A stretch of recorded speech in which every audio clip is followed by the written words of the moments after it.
반갑습니다. 김지영 목사입니다. 이 무더운 여름에 랩런트들 기르시느라 우리 부모님 교사님들 너무나도 수원하고 계십니다. 여러분들이 있었기 때문에 WRC와 여름 성경학교 각종 수련회 속에서 우리 랩런트들이 복음으로 무럭무럭 자랄 수 있었습니다. 이제 여름이 지나가면 풍성한 결실을 맺는 가을이 오는 것처럼 여러분이 기르시는 랩런트들이 237 5천 종족의 전도운동의 지도자로 서게 될 줄 믿습니다. 기도합니다. 하나님 은혜를 감사합니다. 눈물을 흘리며 씨를 뿌리는 자는 기쁨으로 단을 거둔다고 했습니다. 하나님께서 이루실 세계복음화 랩런트 시대의 그 비전을 미리 바라보며 오늘 또 하나님이 주시는 힘으로 내게 주신 미션에 힘을 다하여 수고하는 우리 모든 부모 교사들 되게 하소서. 살아계신 예수님 이름으로 기도합니다. 아멘. 네, 오늘은 사과 안디옥 시대를 볼 차례인데요. 여러분, 그야말로 새로운 시대가 시작되는 주간입니다. 네, 우리 서론 보도록 하겠습니다. 우리 8월의 서론이 망대를 바꾸어요인데요. 우리가 지금 이 사과를 하는 이 시점에서 우리 8월에 나누었던 메시지를 다시 한번 짚어보기를 바랍니다. 1과 바벨론 사람들에서 다니엘과 새 친구와 에스더 같은 이런 랩런트들이 그 생명이 왔다 갔다 하는 위기에도 흔들리지 않고 오직 복음 붙잡을 수 있었던 이유가 뭘까요? 이들은 망대가 바로 세워진 사람이었습니다. 복음의 망대, 언약의 망대, 기도의 망대가 바로 세워져 있었기 때문에 지나가는 상황에 흔들릴 이유가 전혀 없었던 겁니다. 그래서 이 다니엘의 새 친구 이렇게 대답했잖아요. 왕이여, 여기에 대해서는 우리가 대답할 필요가 없나이다. 다니엘은 어릴 때 뜻을 정하고 전에 하던 대로 하루에 3번씩 무릎 꿇고 감사하였더라. 에스더는 내가 죽으면 죽으리라. 망대가 바로 선 랩런트들이었습니다. 자, 그러면 이과 유대인의 문제. 이 유대인들은요, 예수님이 직접 그곳에 성육신에서 와주시고 복음을 선포하셨는데도 불구하고 이들은 예수님을 십자가에 못 박아 버렸어요. 왜 그럴까요? 유대인들은 예수 그리스도 복음보다도 그들의 전통과 율법이라는 이 종교의 망대가 더 중요하고 더 크게 세워져 있었던 겁니다. 이것이 복음을 모르게 하는 어둠의 망대였던 거예요. 자, 이 유대인들이 가지고 있던 이 털린 망대가 초대교회 사도들에게도 그대로 연결이 되었다고 했죠. 그리고 지금 이 시대 복음 없는 교회들에게도 이것이 그대로 연결이 된 겁니다. 그래서 여러분, 복음이 아니에요. 오직 복음입니다. 우리 랩런트들이 다니엘, 사드락, 메삭, 아벳느고, 에스더처럼 오직 복음의 망대를 굳게 세우고 정말 이 시대의 마지막 세계복음화 시대에 주역으로 하나님께 쓰임받게 되기를 예수님 이름으로 축원드립니다. 자, 그래서 망대를 바꾸어요. 어떻게 바꿀 수 있을까요? 우리 랩런트들이 호흡하면서 기도하는 게 누림과 기다림으로 이 망대를 지금 세우고 있는 겁니다. 어느 날 하나님의 시간표가 오면 우리 랩런트들을 세계복음화는 그 자리에 딱 두실 거예요. 그러면 이때를 위하여 나를 왕후로 세움이 아니냐, 에스더처럼 지금이 도전할 때다. 딱 눈치채고 세계복음화를 향하여 도전하면 되는 겁니다. 자, 이번 사과 안디옥 시대의 묵상 주제입니다. 여러분, 안디옥 교회는 세계 최초로 자발적으로 선교사를 파송한 교회예요. 그러면 이 묵상 주제 첫 번째, 최초로 선교를 시작한 교회가 어디인가요? 네, 이번 주 공감 메시지 잘 들으면 충분히 대답할 수 있겠죠. 자, 두 번째 묵상 주제, 안디옥 교회는 어떤 환난에서부터 시작되었나요? 이렇게 하나님께 귀하게 쓰임받은 안디옥 교회의 출발은 환난에서부터 출발을 했습니다. 아무 힘없이 핍박을 피해서 뿔뿔이 흩어져 있는 그런 연약해 보이는 자들에게서부터 안디옥 교회가 시작되었어요. 그래서 이번 사과가 우리 랩런트들에게 이렇게 전달되어지는 메시지가 있을 줄 믿습니다. 자, 일대지 무엇 때문에 하나님께서는 초대교회에서 안디옥 교회로 촛대를 옮기셨을까요? 초대교회에 심각한 문제가 있었기 때문입니다. 바로 그것이 사도행전 11장 문제였죠. 이 베드로가 이방인 고넬료에게 전도를 했어요. 선교를 한 겁니다. 그랬는데 이 초대교회 사도들은요, 아직도 유대인들이 가지고 있는 그 체질이 그대로 있고 유대인이 가지고 있던 그 망대가 그대로 있다 보니까 이걸 율법을 어긴 거라고 하면서 베드로를 비난했습니다. 자, 이 문제는 그때 사람들의 눈으로 봤을 때는요, 잠깐 뭐 이게 문제가 일어나고 끝난 것처럼 보였지만 사실은 이것은 영원한 하나님의 촛대가 옮겨지는 그런 심각한 문제였던 겁니다. 이때부터 하나님께서는요, 안디옥 시대를 준비하셨습니다. 예, 사도행전 11장 19절부터 이 안디옥 교회가 나타난 겁니다. 그런데요, 그 시작은 흩어진 자들이었어요. 뭐 엄청나게 능력이 있고 엄청나게 뭐 메시지를 잘 전하고 뭐 사회적으로 영향력을 끼치는 그런 사람들이 아닙니다.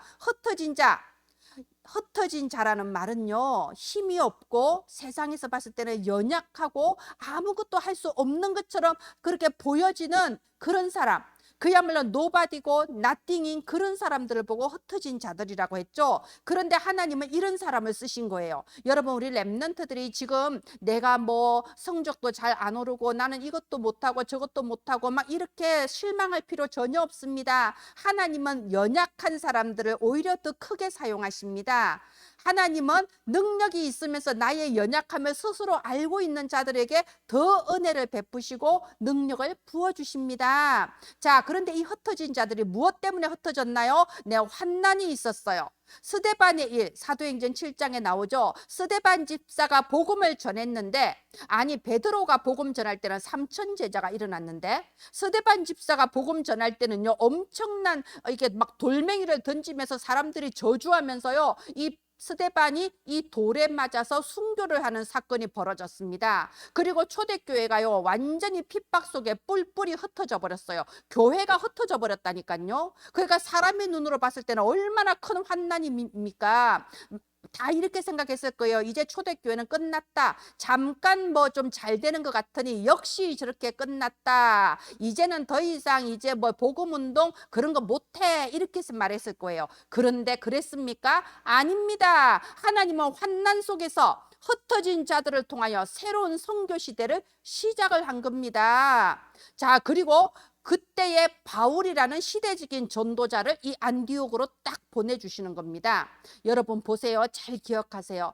하나님은 연약한 자, 흩어진 자를 통하여 하나님의 큰 역사를 이루십니다. 그 시작은 언제나 환난처럼 보이고 문제처럼 보일 수 있습니다. 그런데 이 환난 당에서 흩어진 자들은 망대가 바로 서 있는 사람들이었어요. 그렇기 때문에 그 전까지는 유대인들에게만 복음 전했지만 이들은 복음의 망대가 딱 바로 서 있었기 때문에 이방인들에게도 복음을 전한 겁니다. 선교를 시작한 겁니다. 그리고 그 선교하는 망대가 바로 서 있는 그 사람들 중심으로 안디옥 교회가 세워지고 사도 바울이라는 가장 위대한 전도자를 그 교회에 붙여준 겁니다. 예, 사도행전 11장 25절 26절에 보면요, 바나바가 바울을 데리러 갑니다. 예, 옛날에 뭐 비행기도 없었고 KTX도 없는데 걸어서 그 먼 길을 걸어서 바울이라는 한 제자를 데리러 간 겁니다. 그때 바울은 예루살렘 교회에도 속하지 못하고 유대인에게도 속하지 못하고 아주 외롭게 고립되어 있는 상태였어요. 가장 어려운 상태에 있는 바울에게 이 바나바가 기억하고 그 먼 길을 찾아간 거예요. 그리고 나와 함께 안디옥 교회로 가서 복음 전하는 사역을 합시다. 여러분, 우리가 이런 바나바 같은 사람이 되어야 됩니다. 혹시 우리 주변에 외로움 속에 문제 속에 다른 사람한테 말하지 못하고 고립되어 있는 사람들이 있지는 않습니까? 우리가 그들을 찾아가서 당신을 향하신 하나님의 특별한 계획이 있음을 알려주고 이들이 정말 하나님의 그 주신 미션에 심부름할 수 있도록 돕는 역할을 하게 되기를 바랍니다. 우리가 기르는 아이들이 사도 바울 같은 아이들이고 저와 여러분이 하는 렘넌트 사역이 바로 바나바의 사역일 수 있습니다. 그래서 하나님께서는요, 이 안디옥 교회를 통해서 새로운 시작을 하신 겁니다. 이제는 저 초대교회의 유대의 그 틀린 망대를 버리지 못한 이런 종교 색깔이 아니라 이방인에게 복음 전하는 자들 중심으로 대전도자 바울을 그곳에 보내서 본격적으로 선교 운동하는 새로운 시작을 한 겁니다. 예수님께서 부활하셔서 제자들을 모아놓고 우리나라는 언제 회복됩니까? 이런 엉뚱한 질문이나 하고 있는 제자들한테 뭐라고 했습니까? 땅 끝까지 내 증인이 되리라 세계복음화의 언약을 주신 겁니다. 그 언약은 언제 이루어졌습니까? 안디옥 시대를 통해서 시작된 거예요. 사도행전 11장 19절 30절 처음으로 이방인들에게 복음을 증거하기 시작했습니다. 거기에 대전도자 바울이 합류를 한 겁니다. 사도행전 13장에는요 이 안디옥 교회가요 금식하면서 기도합니다. 금식하면서 기도한 제목이 뭔가요? 깜짝 놀랄 일입니다. 대부분 기독교인들이 네 이거 해주세요 저거 해주세요 이러면서 막 자기 소원을 말하는 기도를 하고 있을 때 안디옥 교회는 무엇을 가지고 기도했나요? 우리가 선교를 하고 싶습니다. 우리가 어떻게 선교해야 될지, 누구를 보내야 될지, 어디로 가야 될지 성령인도 받게 해주십시오. 이걸 기도한 거예요. 무려 금식까지 해가면서 우리가 정말 이런 기도를 해야 됩니다. 이렇게 선교를 위해서 금식하며 기도하는 안디옥 교회를 통해서 하나님은 대전도자 바울을 파송하시고 세계복음화의 역사를 시작하신 겁니다. 이번 이 사과를 통해서는요 정말 우리 렘넌트들과 포럼할 게 많습니다. 하나님께서는 왜 초대교회에서 안디옥 교회로 촛대를 옮기셨을까? 그리고 하나님께서 이 안디옥 교회를 어떤 환난에서부터 시작했을까? 어떤 어려움 속에서 연약한 자, 흩어진 자들을 통해서 어떻게 시작하셨을까? 이러면서 포럼해 보시기를 바랍니다. 자, 우리는 하나님께서 주신 힘으로 세계복음화에 심부름하게 됩니다. 하나님이 주시는 힘을 어떻게 얻을 수 있을까요? 그래서 결론, 렘넌트의 결단을 해요. 매일, 매시, 매사. 나를 살리는 기도, 현장을 살리는 기도, 그리고 내가 하고 있는 이 공부, 내가 하고 있는 기능, 지금 내게 주어진 모든 일의 300% 하나님께서 준비하신 시간표가 되면 세계복음화 절대 주자로서 모든 것들이 밑거름이 됩니다. 네, 여러분, 저와 여러분은 세계복음화의 지도자를 기르는 가장 중요한 망대들입니다. 하나님께서 지금 주시는 이 학원복음화 메시지를 통하여서 지금 흘러나오고 있는 언약의 흐름을 렘넌트들에게 정확하게 전달하시기를 바랍니다. 우리가 지금 하고 있는 이 사역이 바나바의 사역이며 우리를 통하여 사도 바울 같은 그런 후대 전도자들이 일어나게 될 줄 믿습니다. 네, 기도합니다. 하나님 은혜를 감사합니다. 전국과 세계에 렘넌트 운동에 바람이 일어나게 하여 주시옵소서. 렘넌트를 위하여 24 올인할 수 있는 절대 제자 팀들이 일어나게 하여 주시옵소서.